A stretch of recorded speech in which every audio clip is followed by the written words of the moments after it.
Welcome back to The Explainer, everyone. Today, we are diving straight into a massive, incredibly high-stakes showdown happening right now down in the Mexican Caribbean.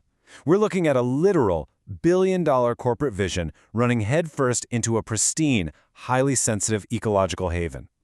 It's all centered around the proposed Perfect Day Mexico megaproject in the quiet town of Mahahual. And let me tell you, the debate this has sparked between economic development and environmental survival is intense. So let's just dive right into it. To really unpack this complex situation, we're going to move through 5 key areas today. We'll look at the megaproject itself, Royal Caribbean's corporate promises, the serious ecological concerns being raised, the very messy legal battlefield, and finally, what all this means for the future of Mahahual. All right, part 1, the Perfect Day megaproject. To really grasp the controversy here, we've got to set the scene.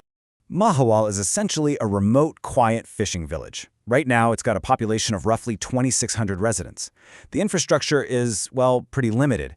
They deal with regular power outages, spotty access to drinking water, and they don't even have a comprehensive municipal drainage system. But here's the kicker. The proposed Perfect Day megaproject is designed to handle an absolutely staggering 21,000 cruise passengers every single day. Just think about that scale for a second. It's literally like a quiet small town suddenly hosting a sold-out arena concert every single day. It is an influx that would completely and permanently alter their daily reality. And to bring in a crowd like that, you need serious cash. We are talking about a cool $1 billion investment from Royal Caribbean.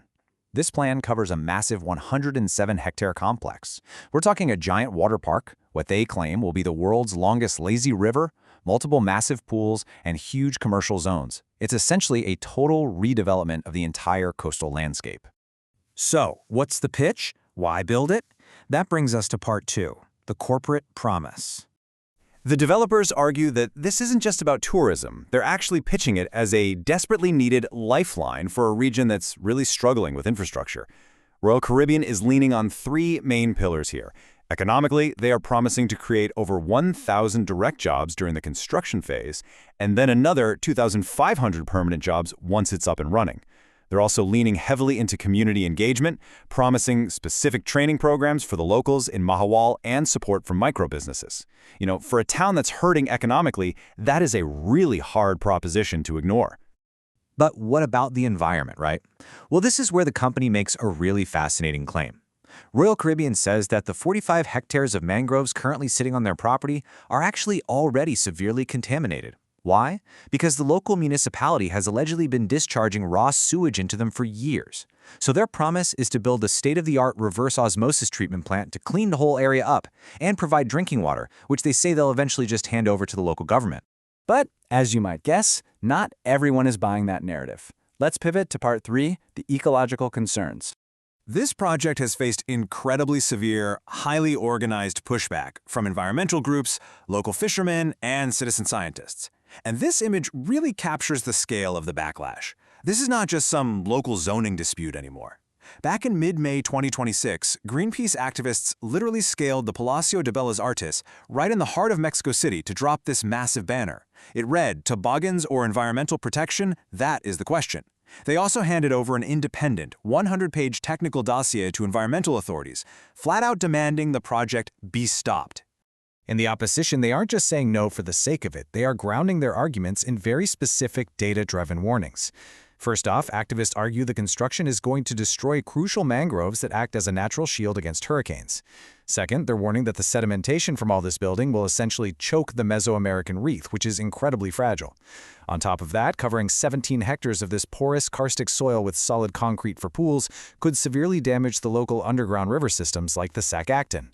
And finally, there's just the basic math. 21,000 tourists a day will put an immense, possibly unsustainable stress on an already fragile water and energy grid.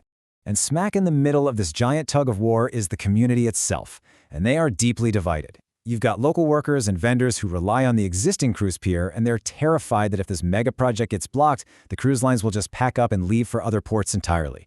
But on the flip side, local fishermen and independent operators are terrified the project is going to monopolize tourism, privatize their coast, and basically trigger the ecological collapse of the very reef their livelihoods depend on.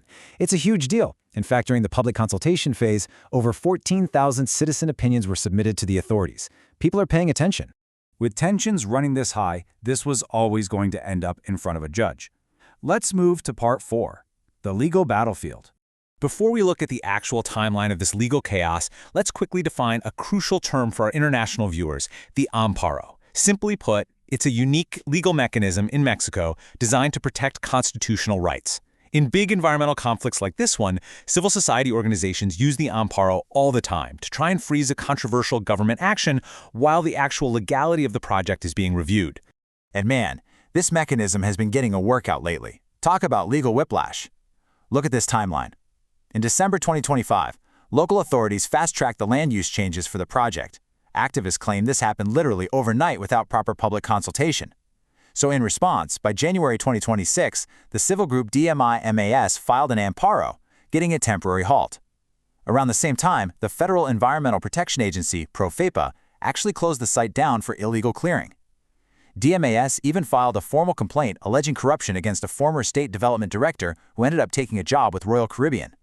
But then, the pendulum swung right back in April 2026 when a federal court dismissed that amparo, essentially clearing the way for the state and the developers to move forward.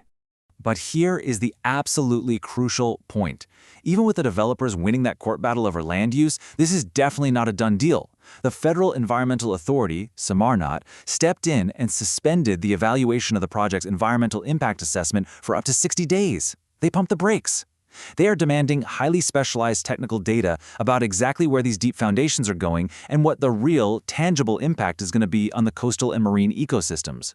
Without Semarnat saying yes, Royal Caribbean legally cannot pour a single drop of concrete.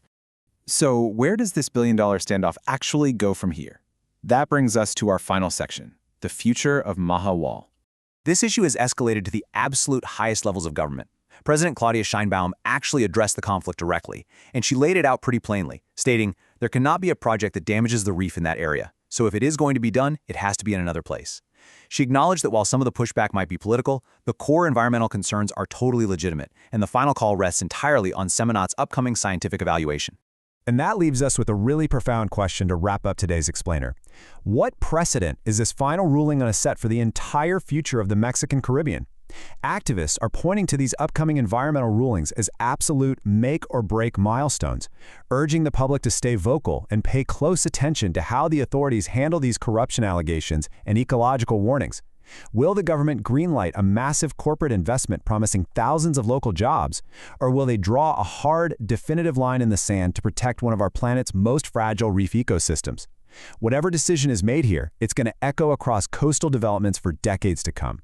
Thank you so much for joining me today, and keep learning.